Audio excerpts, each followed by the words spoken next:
સુરત પાલિકાના લિંબાયત ઝોનમાં મારુતિનગરથી મદીના મસ્જિદ રોડ 18 મીટરનો છે, પરંતુ તેના પર દબાણ હોવાના કારણે આ રોડ સાંકડો થઈ ગયો છે.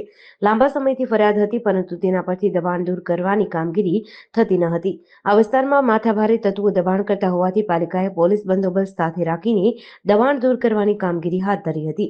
આ વિસ્તારમાં માથાભારે તત્વો દબાણ કરતા હોવાથી પાલિકાએ પોલીસ બંદોબસ્ત સાથે રાખીને દબાણ દૂર કરવાની કામગીરી કરી હતી. પાલિકાએ આ દબાણ દૂર કરતા લિંબાયત વિસ્તારમાં લાંબા સમયથી સમસ્યાનો હાલ પૂરતો અંત આવ્યો છે. આ રોડ પર દુકાનોની બહાર ઓટલા બનાવાયા હતા, તે જેસીબીની મદદથી તોડવામાં આવ્યા હતા. સુરત પાલિકાના લિંબાયત ઝોનમાં ટીપી સ્કીમ નંબર 38માં મારુતિનગર ચોકથી લિંબાયત મદીના મસ્જિદ સુધીનો રોડ 18 મીટરનો છે, પરંતુ આ વિસ્તારના દુકાનદારોએ દુકાન બહાર ઓટલા બનાવી દેવાની સાથે દબાણ કરવા આવતા હોવાથી અડધો જ રોડ વાહન વ્યવહાર માટે ઉપયોગમાં આવતો હતો, જેથી ટ્રાફિકની સમસ્યાઓ પણ થઈ રહી હતી.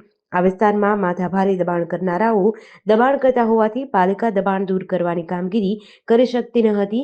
લાંબા સમય બાદ આજે પાલિકાએ પોલીસ બંદોબસ્ત સાથે આ દબાણ દૂર કર્યું હતું. જેડીસી ન્યૂઝ સાથે સુનિલ ગાજાવાલા, સુરત.